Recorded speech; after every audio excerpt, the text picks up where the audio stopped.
All right, let's just jump right in. Think about your day online. You click, you scroll, maybe you buy something. Seems simple, right? But what if I told you that behind every single one of those choices, there's this invisible hand?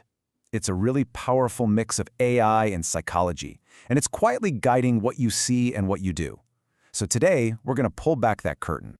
It really comes down to this one big question. When you add that thing to your cart or, click to watch the next episode of a show, was that totally you, a moment of pure free will? Or was it the result of a perfectly designed little digital nudge? That's the mystery we're going to dig into. So you might be asking, why all the effort?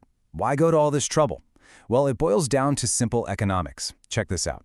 It costs a company 5 to 7 times more money to get a brand new customer than it does to just keep you.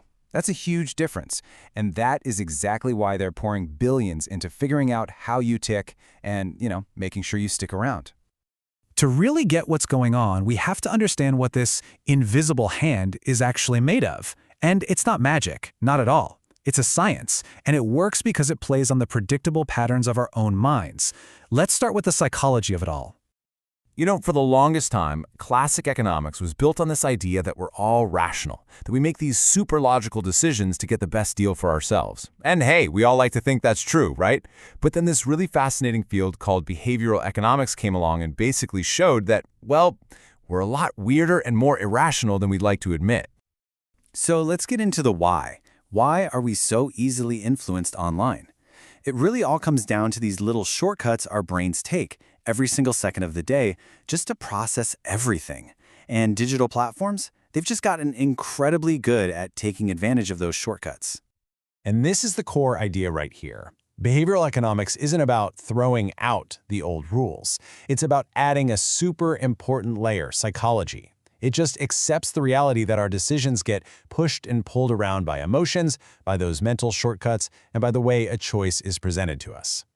The tools of the trade here are what we call cognitive biases. Think of them as predictable glitches in our brain's software, like loss aversion. That's why a warning like "don't miss out" feels so urgent. We hate losing more than we love winning.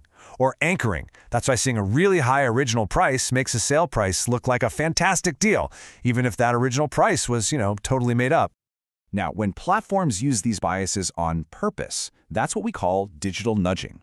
They're not forcing you to do anything, not at all. They're just designing the choice architecture, basically the environment where you make the decision to make one choice feel a little easier or a little more urgent or just more attractive than the others. Think about a pre-checked box on a form or a countdown timer in your shopping cart. That's a nudge. And this really lays it all out, doesn't it? Over on the left, you've got this theoretical, perfectly logical shopper from the old textbooks. And on the right, that's us. That's real life. We are, as the researcher Dan Ariely famously called it, predictably irrational. And it's that very predictability that technology has learned to tap into. Okay, so we've got the why. It's our brain's shortcuts. So now let's talk about the how. What's the technology that puts all these psychological tricks into practice and at a massive global scale? The answer, of course, is AI. I mean, just look at a behemoth like Amazon. Its personalization engine is an absolute masterclass in AI. It uses predictive analytics to guess what you might want before you even know you want it. It uses something called collaborative filtering, which is just a fancy way of saying people who bought this also bought that, but on steroids. And it even uses natural language processing to understand what people are really saying in the reviews.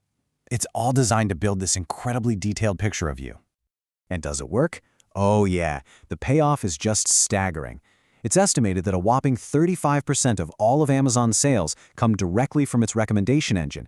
That's not just some neat little feature, it's a core, fundamental part of their business, and it's all built on predicting your every move. And it's the exact same story over in the world of entertainment. Netflix uses really similar techniques. It analyzes not just what you watch, but when you watch it, what shows you give up on halfway through, and what you rate 5 stars. The AI even tests different thumbnail images for a movie to see which one is most likely to make you specifically click play. It's that detailed. And for Netflix, the recommendation engine is even more important. It drives an unbelievable 75% of all user engagement. Think about that. 3/4 of what people end up watching is because the algorithm decided to put it right in front of their face. So all of this brings us to this huge tension at the heart of our digital lives. On one hand, This AI-powered personalization is amazing, right? It's super convenient. It helps us find stuff we might actually love. But on the other hand, to make it work, it needs to constantly collect a massive amount of our personal data, and that creates a very real dilemma. And you know what? People are starting to catch on. This growing skepticism is a big deal. It shows we're kind of moving from a phase of just quietly accepting all this to being actively concerned about how our data is being used to, well, to influence us. And when you look at the hard data, the trade-off becomes crystal clear. A recent study asked people straight up, what do you value more? And 68%, a huge majority, said they prioritize their privacy over the convenience of personalization. The interesting thing, though, is that our online behavior doesn't always line up with that. This all leads to a really important question. We know these tools are out there, but how well do they actually work? I mean, how much do they really influence us? Well, a really detailed study decided to find out. They wanted to actually quantify the impact of specific AI marketing tools to measure, not just guess, what really sways our decision to buy something. Okay, first up, personalized product recommendations. You know, the classic "you might also like" feature. The study found that yes, it has a statistically significant positive effect on our choice to buy. The number you're seeing is just a way to measure that influence. So it definitely works, but as you're about to see, it's not the most powerful tool in the toolbox. Next, they looked at what's called AI-curated social proof. This is stuff like bestseller tags or trending now banners. It taps into our deep-seated need to follow the crowd. And guess what? It has an even stronger influence on our buying habits. We trust what the crowd is doing, even when that crowd is being highlighted for us by an algorithm. But, okay, here is the real kicker. This last one, interactive AI, like chatbots and virtual assistants, it's the most powerful influencer by a long shot. I mean, look at that number. It's more than double the power of those product recommendations we just talked about. So why is that? Well, it's because it feels like you're having a real conversation. It's helpful, it feels kind of human, and it builds trust and answers your questions right then and there. And this is the part that really blows my mind. When you combine the influence of just these 3 AI tools, the study found they can explain 68.5% of the variation in our purchase decisions. Let me say that again. That is a huge amount of influence, and it just goes to show how central these AI systems have become to how we shop today. So where does that leave us? What are we supposed to do with this information? The point here isn't to be scared of technology. Not at all. It's to become more aware. Because this knowledge, this is the key to going from being a passive user to being an empowered digital consumer. So what's the bottom line here? First, remember that your brain is hardwired with these little shortcuts, and AI is now programmed to hit those triggers. Second, that friendly little chatbot in the corner, that is probably the most persuasive tool you're going to come across. And finally, just always keep in mind that there's a trade-off. You're trading your data for personalized convenience. And honestly, just being aware of that whole dynamic is the single most powerful tool you have. Which really just leaves us with one last thing to think about.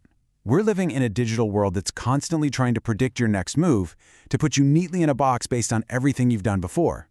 So the real question is, now that you know how the game is played, how are you going to choose to be surprising?